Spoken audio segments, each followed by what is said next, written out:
ஏதாவது பொதுவா கேளுங்க மேடம். கேளுங்க மேடம், கேளுங்க மேடம். சார், நம்ம திருமணம் பாக்குறோம், காதல் பாக்குறோம். இவங்க வந்து உறவு திருமணத்துக்கு அப்பாற்பட்ட உறவுல இருப்பாங்கன்னு சொல்றோம். ஆனா இந்த கள்ளக்காதலி, காதலி இவங்க என்ன பாவம்? கள்ளக்காதலி, காதலி அப்படிலாம் சொல்ல முடியாது மேடம். 5ஆம் பாவமா?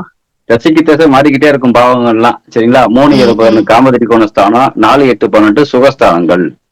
4 12 சுகம்னு உங்களுக்கு தெரியும். இதுல 4ஆம் இடம்ங்கிறது பெண்கள் இருக்கிறீங்க, பரவாயில்ல. 4ஆம் இடம்ங்கிறது சுகம் அப்படின்னா தன் சுகம். தன் சுகம் வந்து உடம்பு சரியில்லாமையும் போகும், அல்லது சுய இன்பம் அப்படிங்கிற மாதிரி போயிடும். சரியா? கற்பனையில ஓடிக்கிட்டே அவங்க வாட்டுக்கு அவங்க சுய இன்பத்துல மட்டும் போயிடுவாங்க அப்படிங்கிற மாதிரி 4ஆம் இடம்ங்கிறது போயிடும். 12ஆம் இடம்ங்கிறது அது அயன சேன போகத்தை சொல்லுது. 8ஆம் இடம் அப்படிங்கிறது அதுக்கு திரிகோணம் தான். 4ஆம் இடத்துக்கும் 12ஆம் இடத்துக்கும் திரிகோணம் 8ஆம் இடம் தான். இது மறைமுகமா மறைமுகமான இடத்தை சொல்லுது, அவ்வளவுதான். அது வந்து புல்லு போறதா இருக்கலாம், கட்டில் மத்தியா இருக்கலாம், வயக்காடா இருக்கலாம், எதா வேணாலும் இருக்கலாம். ஏதோ ஒரு இடம், அது 8ஆம் இடம், மறைமுக இடம், கிடைச்ச இடம் அப்படிங்கிற மாதிரி சொல்லக்கூடியது. இந்த 3 7 11 அதிபதிகளும் 4 8 12 அதிபதிகளும் ஒரு திசையோட சம்பந்தப்பட்டு வருதுன்னா அது ஒரு கள்ளக்காதலி தான்ங்கிறதுக்கெல்லாம் உத்தரவாதம் கொடுக்க முடியாது. கொடுக்க முடியாது, மாறிக்கிட்டே இருக்கும். இத வச்சுதான் நம்ம சொல்றது பிளே பாய் அப்படின்னு சொல்லுவோம். ஒரே புத்தியில ஒரு 3 காதலிகள் இருக்கிறாங்க அவங்களுக்கு. அப்ப ஜாதகம் வச்சிருக்கீங்க, ஒழுங்கா வச்சுக்குவோம். இந்த ஜாதகத்துக்கே காதலியை பத்தி நான் சொல்லலாம் சார். அதுக்கு முன்னாடி ஒரு ஜாதகம் பார்த்தோமே சார், ரோட்ல தெருவுல அடிச்சு சண்டை விட்டுட்டாங்களே, அவங்கதான். அதான் மேடம், தெருவுல கணவன் மனைவி அடிச்சுட்டாங்க, கணவன் மனைவி அடிச்சுக்கிட்டாங்கல்ல, அதானே சார். நான் பொதுவா என்ன கருதுவேன்னா, இப்போ ஒருத்தவங்களை விரும்புறாங்கன்னா அவங்களுக்குன்னு ஒரு டைப் இருக்குன்னு சொல்லுவாங்கல்ல. இவங்க வந்து குடும்ப பாங்கான பெண்களை விரும்புவாங்க, இல்ல இவங்க வந்து உயரமான பெண்களை விரும்புவாங்க, அப்படி ஒரு டைப் இருக்கலாம். ஆனா அதெல்லாம் இல்லாம வேற வேற தொழில இருக்கவங்க, வேற வேற உடல் அமைப்பு கொண்டவர்களை இந்த மாதிரி வித்தியாசமா விரும்புறாங்க. ஸ்லிம்மா இருக்கிறவங்களதான் பிடிக்கும். ஒரு காதலி ஸ்லிம்மா இருக்காங்க, ஒரு காதலி குண்டா இருக்காங்க, ஒரு காதலி வேற ஒரு நாட்டை சேர்ந்தவரா இருக்காங்க. இப்படி இருக்கிறப்ப அப்ப காதலி எந்த பாவகம், இவங்க அந்த காதலி எப்படிப்பட்டவங்கன்னு எப்படி தெரிஞ்சுக்கிறது? காதலிங்கிறது யாரு? புதன்தான் இல்லையா? காதலன் காதலி. அந்த காதலன் காதலினாலே ஸ்லிம்மா இருக்கணும், கலர் கம்மியா இருந்தாலும் கலையா இருக்கணும், முக லட்சணமா தெரியணும், எல்லாமே புதனுக்கு தான் சேரும். காதல் ஸ்தானம்ங்கிறது எது? 5 11 தான். அதுதான் காதலி ஸ்தானமும் எடுத்துக்கோங்க. 5 11 தான் காதல் ஸ்தானமும் காதலி ஸ்தானமும் எடுத்துக்கோங்க. 3 7 11 அது ஒரு தொடர்பு. இந்த 5ஆம் இடமும் வந்துடும், ஏதோ ஒரு வகத்துல வந்துடும். காதலிக்கலாம் மேடம், யார் இல்லைன்னு சொன்னா. எல்லா பேருக்கும் எல்லாரையும் கூட பிடிக்கும். ஆனா வந்து தசாபுத்திகளை ஒத்துழைச்சு வர்றது ஒண்ணு. ஆனா 2 காதலி வச்சிருந்தாங்கன்னா எப்படி சார் பண்றது? ஒருதலை காதலாகவும் போயிரும் இல்லையா? ஷாஜகான், மும்தாஜ், அந்த அவங்கெல்லாம் கூட கல்யாணம் இருந்துட்டாங்க. வேற யார சொல்லலாம்? ரோமியோ ஜூலியட்டா, அம்பிகாவதி, அமராவதி, இவங்க எல்லாம் வந்து ஒருதலை காதலா இருதலை காதலாகவும் இருந்து காதல்லாம் தோல்வி அடைஞ்சு போச்சு. ஒரே ஒரு காதல் இருந்தாதான் மட்டும் வந்து சின்சியர் காதல். 2 காதல் 3 காதல்லாம் வந்து காதல் கணக்குல சேர்க்கப்படாது, அது காமம் கணக்குல சேர்க்கப்படும். ஆனா அது வந்து கேக்குறாங்களே சார், எனக்கு ஒரு மனைவி இருக்காங்க அது தனி, எனக்கு ஒரு காதலி இருக்காங்க அது தனி. ஆனா இப்ப புதுசா 3ஆவதா என்கிட்ட வந்து அப்ரோச் பண்றாங்க.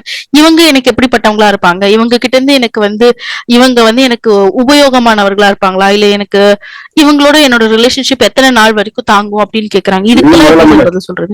7வது மனைவி, 5 காதலி. அதான் நீ முதல்ல மனுஷனே கிடையாது, நீ காதலிக்கிறதுக்கு தகுதியே கிடையாதுன்னு சொல்லிடுங்க. அப்படி எல்லாம் சொல்ல முடியாதுல்ல சார் இங்க. இது இப்ப வந்து வாலண்டியரா வந்து அவங்களே வந்து காதல் வெளிப்படுத்துறாங்கல்ல சார், ஜென்ஸோ லேடிஸோ, அந்த மாதிரி இருந்தாலும் ஏதாவது சொல்லுங்க சார். அதாவது ஒருத்தவங்க வந்து இப்ப அவங்க ஜென்ஸோ லேடிஸோ அமைதியா இருக்காங்க, எதிர்பாலினத்துல வந்து வாலண்டியரா வந்து காதலை வெளிப்படுத்துறதோ அந்த மாதிரி சில விஷயம் சார். நம்ம 2 சார், இப்ப மேரேஜ் ஆனவரா கூட இருக்கலாம் சார். அப்ப வந்து பாத்தீங்கன்னா மேரேஜ் ஆனவங்க தெரிஞ்சு கூட பெண்கள் வந்து வெளிப்படுத்துவாங்கல்ல சார், அந்த மாதிரி ஏதாவது அமைப்பு அப்படியே கொஞ்சம் இருங்க. சிம்பிளா சொல்றேன். காலபுருஷனுக்கு 1 5 9 அதிபதிகள் எடுங்க சார், எடுங்க. சரியா? 1 5 9 அதிபதிகள். செவ்வாய் லக்னாதிபதி, சூரியன் 5க்கு அதிபதி, குரு வந்து 9க்கு அதிபதி, இது வந்து நல்லது செய்யும். அப்பேற்பட்ட எங்க அப்பா ரொம்ப யோக்கியமானவே ஒழுக்கமானவே நம்ம பேசுறோம்.